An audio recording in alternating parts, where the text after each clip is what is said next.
Chapter 26. In the midst of all the commotion, Mr. Dimming seemed to get an inspiration. "Let's go to dinner to celebrate," he announced as the last of the studio lights were turned off. "Great idea," Connor said immediately.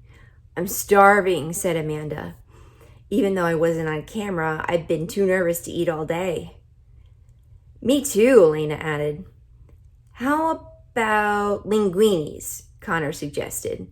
"They've got all-you-can-eat spaghetti."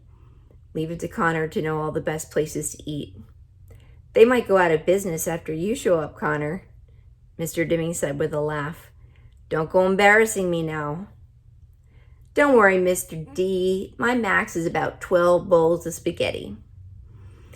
"Linguinis is perfect," Rose's dad said. "It's walking distance, just around the corner from the studio.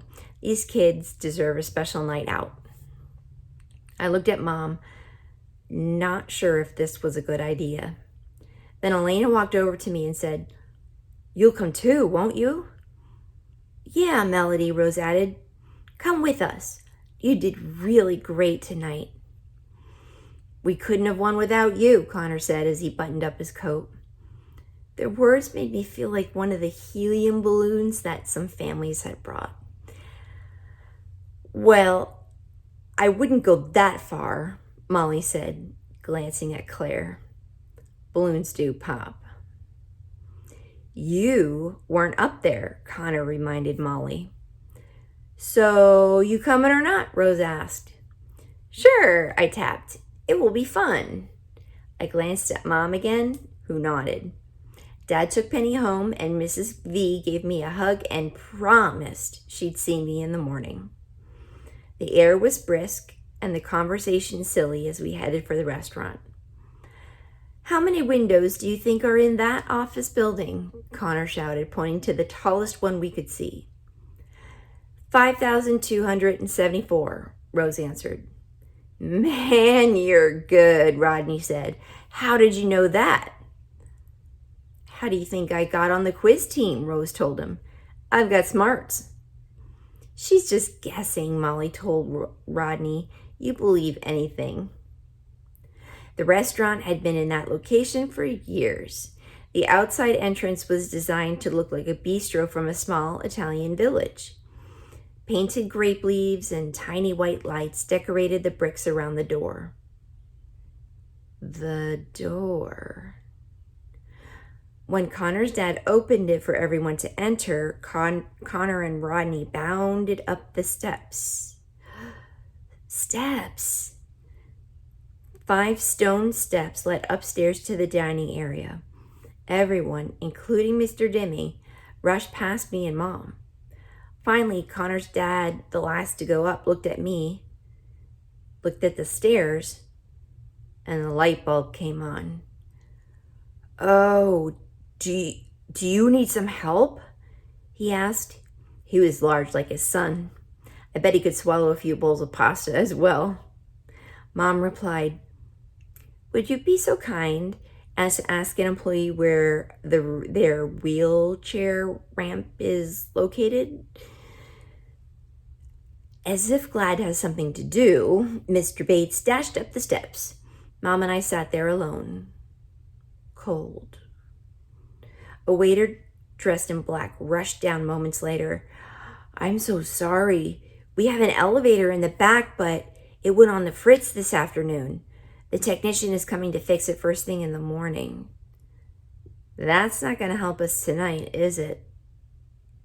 Mom told him. Her voice was tight, but not angry.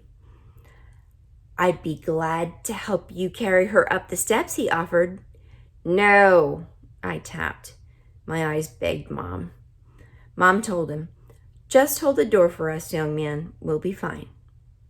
He did just that. Mom turned her back to the stairs, got a good grip on my chair, tilted it back slightly, and took a deep breath. I was so glad we had decided on the manual chair this morning. Mom gently rolled the wheels up to the edge of the first stone step. Pull, roll up, bump. First step. Pull, roll up, bump. Second step. Pull, roll up, bump. Third step. She paused and took another breath. We've done this before, many times. Pull, roll up, bump. Fourth step. Pull, roll up, bump. Fifth step. When we finally rolled into the dining room, which was crowded with noisy, laughing customers. Over here, Melody, Mr. Dimming called as he saw us. Mom led us over to our very large table, and I was relieved to see that the group had left a spot for me.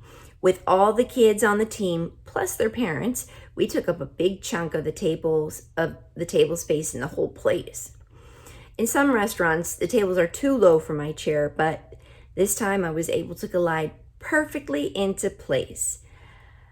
Mom helped me take off my coat, then sat in the seat next to me.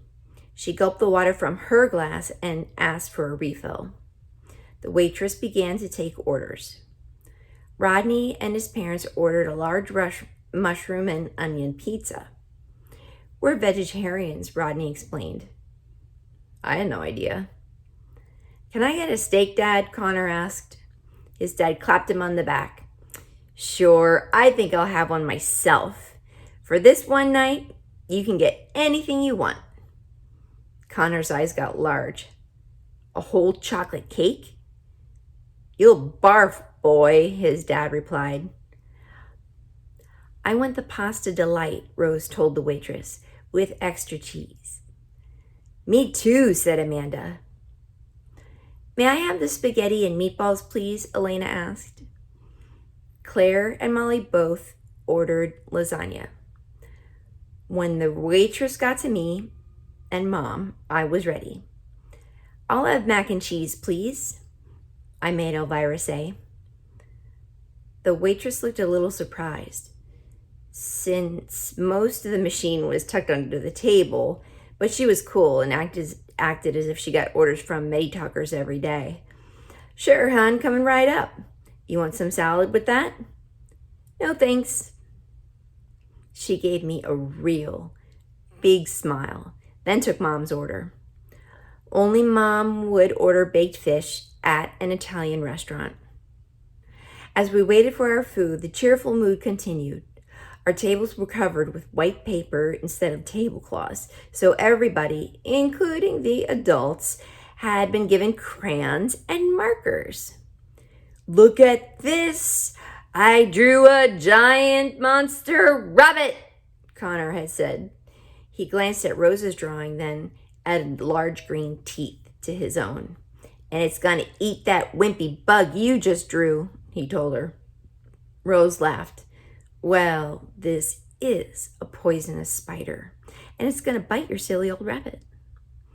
Rodney and Connor then lined up all the salt and pepper shakers and started tossing sugar packets over the barricade with forks and spoons and catapults. I noticed that Claire, who was sitting next to Rodney, was strangely quiet and didn't even pick up a crayon. Engage the enemy, Connor cried. Score! You weren't even in my territory, man. Besides, you tossed the pink fake sugar stuff. You only got a half a point for that stuff. I sat and watched my teammates do such ordinary things. Drawing, laughing, teasing, joking. I really tried hard to look like I was having fun too, but all I wanted to do was go home. When the waitress finally brought the food, forks became important for eating and the war ended suddenly. Conversation slowed down as everybody dug into their meals. Connor took a huge bite of his steak. This is the bomb, he said with his mouth full. Mom's fish looked a little, fishy as she picked at it with her fork. She and I were thinking the same thing, I knew. My food sat untouched in front of me. Our family goes out to restaurants every once in a while. Actually, Penny is more of a problem in a restaurant than I am because she's wiggly and excitable, and she's likely to throw her peas on the floor. Usually eating out doesn't bother me. Mom and Dad take turns spooning food into my mouth, and I ignore anyone who's rude enough to stare. But this was different. At school, I ate in a special area of the cafeteria with the other disabled kids.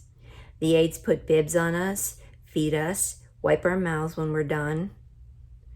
With the exception of that sip of Coke at the competition, nobody on the team had ever really seen me eat. Rather, be fed. I didn't know what to do.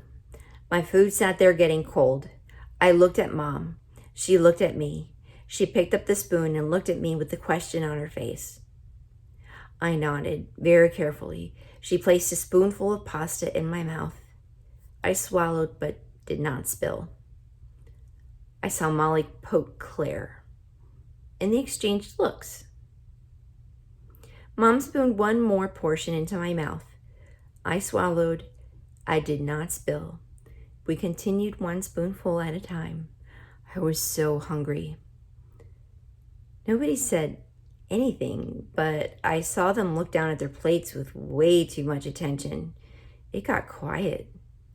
Even Connor stopped talking. Finally, even though my plate was still full, I pushed it away. "Would you like to take this home, Melody?" Mom whispered. I nodded yes, hugely relieved, and she signaled for the waitress, who also brought dessert menus. Being reminded of cake and ice cream cheered up Connor, who did not order a whole chocolate cake, but did order 2 slices. Rodney ordered an apple pie, while Rose asked for pudding. Claire ended up taking her food home in a box as well. She had eaten almost nothing and barely said 2 words all evening. "So, what did you think about that final question?" "That was too hard," Rodney said. "Piece of cake," Rodney replied, laughing at his own joke. He smeared whipped cream all over his second piece of cake. "Did you see the hair on that announcer?" Amanda teased.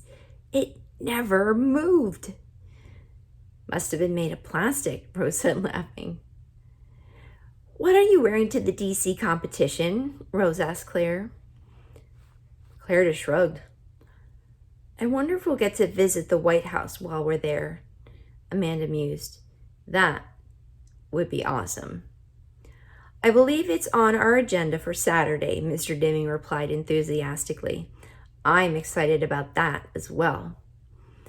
"So, what's with you and Melody being best friends, Claire?" Elena asked. Claire didn't answer. She rubbed her hand over her forehead. "I don't feel so good," she said weakly. "Is it hot in here?" No one had time to answer, for at that moment, Claire stood up suddenly, clamped her hand over her mouth, and stumbled from her seat. "Are you okay?" Mr. Deming asked. Before he could finish the question, Claire threw up all over his new shoes. "Oh, gross," Connor said, obviously trying not to laugh. "Poor thing," Rose said. "Whoa, what a stink, man!" Rodney covered his nose. Claire's mom rushed her to the bathroom. Mr. Deming rushed out as well, I guess to clean off his shoes. I wonder if Claire felt as embarrassed as I had while Mom was feeding me. Our little victory celebration was clearly over. Parents gathered coats and checks and paid their tabs. Claire returned from the restroom looking pale. No one mentioned the incident. We all headed for the steps. I thought. Claire gets sick in the middle of a crowded restaurant, yet I'm the one that everybody looks at sideways? They all had to wait for me and Mom. We took our time. Push gently, roll down, bump, top step. Push gently, roll down, bump, next step. Push gently. Roll down, bump, third step.